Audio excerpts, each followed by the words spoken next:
Değerli izleyicilerimiz, çok sayıda vatandaşımızın yaşamış olduğu Hollanda'da koronavirüsle ilgili kısıtlamalar devam ediyor. Bunun yanı sıra Hollanda Sağlık Hizmetleri Kurumu'ndan bir son dakika açıklaması geldi. Bu açıklamaya göre 73 hastanenin 14'ünün yatak kapasitesinin dolduğu ve bazı koronavirüs hastalarının Almanya'ya nakledildiği belirtildi. Kurumun açıklamasında yatak kapasitelerinin dolmaya başladığı, birçok hastanede Covid-19 gerekçesiyle önemli ameliyatların da ertelendiği, zorunlu durumlar dışında ameliyatların maalesef yapılamadığı ifade ediliyor. Açıklamada ülkedeki 73 hastanenin 14'ünün yatak kapasitesinin dolduğu ve 49'unun da salgın sebebiyle planlanan ameliyatların ve tedavilerin yapılamadığı belirtildi. Ülkedeki 12 hastanenin yoğun bakımlarının dolduğu belirtilen açıklamada uzun süren tedavilerin de kısaltılması gerektiği uyarısında bulunuldu. Hollanda Ulusal Hasta Dağılımı ve Koordinasyon Merkezi'nden yapılan açıklamada 2 Covid-19 hastasının yatak kapasitesinin dolmak üzere olması ve başka hastalara yer açmak amacıyla Almanya'daki hastanelere sevk edildiği de belirtildi. Yetkili Hollanda televizyonu NOS'a yaptığı açıklamada Almanya'da da yoğun bakım artışları nedeniyle hastaneler üzerindeki baskının arttığını, fakat Hollanda için ayrılan 20 yatak daha bulunduğunu ifade etti. Değerli izleyicilerimiz, bunun yanı sıra Hollanda'da 1,5 metre mesafesi de böyle bir kısıtlamada tekrardan yürürlüğe girdi. Şu anda Hollanda'da vaka sayıları 20.000'i çoktan geçti. Son 24 saat içerisinde yaklaşık 24.000 kişi koronavirüse maalesef yakalanmış durumda.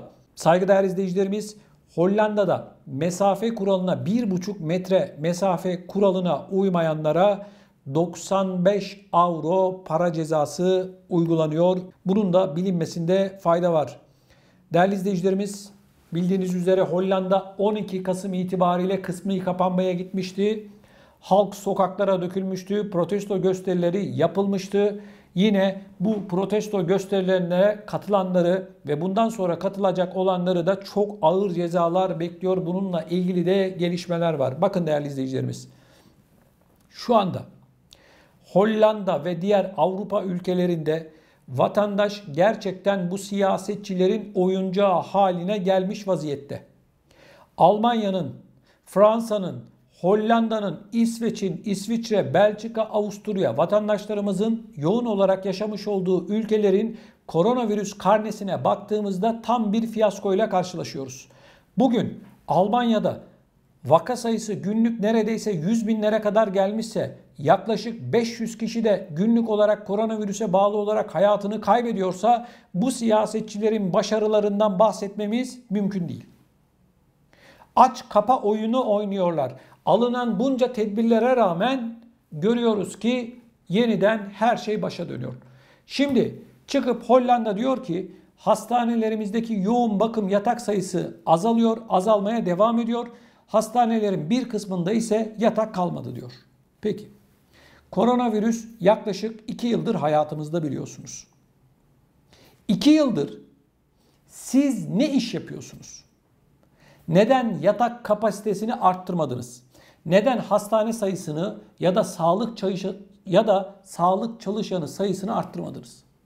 Ben Hatice'ye değil neticeye baktığımda bugün Hollanda'da günlük vaka sayıları 20.000'i eğer geçmişse, Hollanda'da bugün hastalar yatak olmadığı için Almanya'ya sevk ediliyorsa, bu siyasetçilerin başarısından söz etmemiz mümkün değil arkadaşlar. Hiç kimseyi kandıramazlar artık. Hatice'ye değil neticeye bakıyoruz biz. İnsanların ekonomileri bozuldu. İnsanlar şu anda daha pahalı bir hayat yaşıyor. Markette, çarşıda, pazarda her şeyin fiyatı en az %20 civarında artmış durumda. İnsanların faturaları artmış durumda. Doğalgaza zam geldi, elektriğe zam geldi, suya zam geldi, ona zam, buna zam geldi. Peki, vatandaşa bu korona döneminde ne kadarlık yardım yaptınız? İşçiye, emekliye, dar gelirliye, ev hanımına almış olduğu sosyal yardımları ne kadar arttırdınız?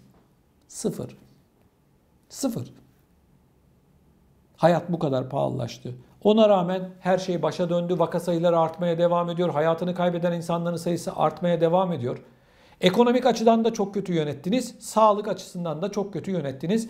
Bugün yine sokağa çıkma yasağı eğer varsa, insanların hayatlarını eğer kısıtlıyorsanız bundan başarılı olduğunuz yorumunu yapamayız. Ve işin enteresan tarafı değerli izleyicilerimiz, hiç kimse sorumluluk almak istemiyor. Şimdi sıvılanma dediler değil mi? Herkes sıvı yaptırsın. Tamam, doktorunuza danışın. Doktorunuz ne diyorsa onu yapın. Sıvılarla ilgili. Güzel. Bütün bu sıvıları insanlar vurdurmasına rağmen niye bugün vaka sayıları bu kadar arttı? Bu sıvıları bulan isimlerden bir tanesi olan Sayın Profesör Doktor Uğur Şahin nerede? Artan bu vaka sayılarına rağmen neden çıkıp bu vakalar şundan dolayı artmıştır niye demiyor? Neden arkadaş? Şimdi Hollanda, Almanya, Fransa, İsveç, İsviçre, Belçika, tüm Avrupa'da bu işin sorumlusu olarak kimi gösteriyorlar? Bu sıvıları olmayanları gösteriyorlar. Almanya'da bugün 25 milyon kişi olmadı. Tamam. Bu insanlar bu sıvıları vurdurduğu zaman sorun çözülecek mi? Çözülecek mi? Hollanda nüfusunun tamamına bu sıvıları vurdurduğunda Hollanda'daki yatak kapasitesi sorunu çözülecek mi? Bu virüsle ilgili olarak sorunlar rafa mı kaldırılacak? Arkadaşlar, bir tiyatro oyunu oynanıyor, bizi oynatıyorlar. Ben bunu söylerken tekrar ediyorum, sıvı karşıtlığı falan yapmıyorum. Ben durumu anlatıyorum. Ortaya çıkan bu tabloyu gözler önüne sermeye çalışıyorum. Şimdi Hollanda, Fransa, İngiltere, tüm Avrupa'dan bahsediyorum. Ortada ciddi anlamda bir başarısızlık var. Dünya Sağlık Örgütü geçtiğimiz günlerde bir açıklama yaptı. Dedi ki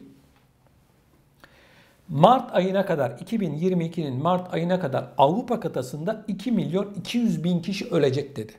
Koronavirüse bağlı olarak.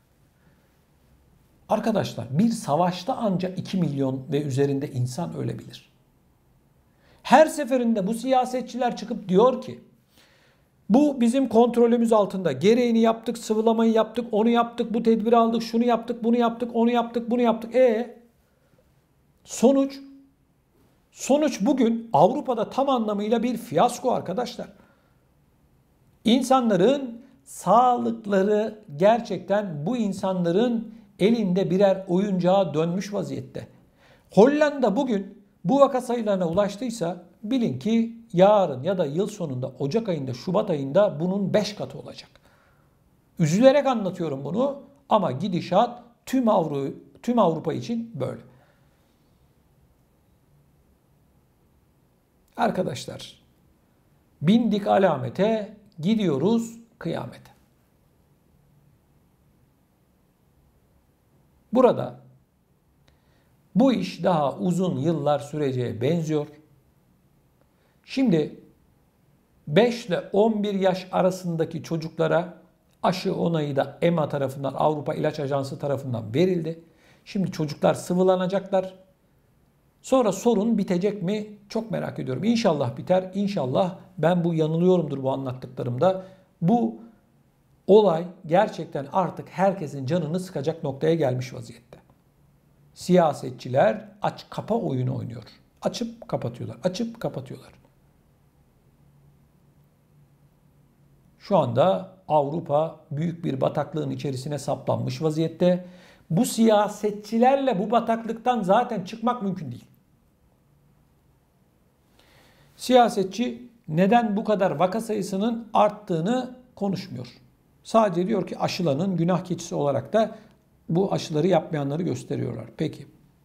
Bilim insanları neden arttığını konuşmuyor. Sıvıyı bulanlar neden arttığını, bu vaka sayılarının ve hayatını kaybeden insanların sayısının arttığını konuşmuyor.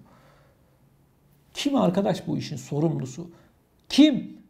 Bu kadar insan ölüyor, bu kadar insan hastalanıyor. Kim kardeşim bu işin sorumlusu? Hiç kimse taşın altına elini koymuyor. Ve soruyorum ben, ne zamana kadar bu durum devam edecek? Ne zamana kadar? Bilen varsa lütfen videonun altına yazsın. Ben hayatımda bu kadar insan sağlığının ucuz bir şekilde birilerinin parmağının üzerinde oyuncağa çevrildiğini görmedim. Yani insanlar sorumlu bulamıyor. Bindik alamete, gidiyoruz kıyamete. Kıymetli izleyicilerimiz, bakın şu bir gerçek. Virüs var, insanlar hayatlarını kaybediyor. Kendimizi koruyacağız. Evet, kendimizi koruyalım. Bunda bir problem yok. Herkes kendisine göre bir yöntemi vardır elbette. 2 yıldır hayatımızda görüşmeyiz, gitmeyiz, gelmeyiz neyse işte. Ama burada benim anlatmak istediğim ben sen değil. Burada bu kriz yönetimi yanlış yapılıyor arkadaşlar. Siyasetçiler tarafından bu kriz yönetilemiyor.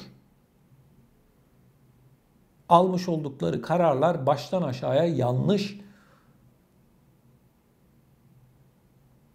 O nedenle diyorum ki bindik alamete gidiyoruz kıyamete.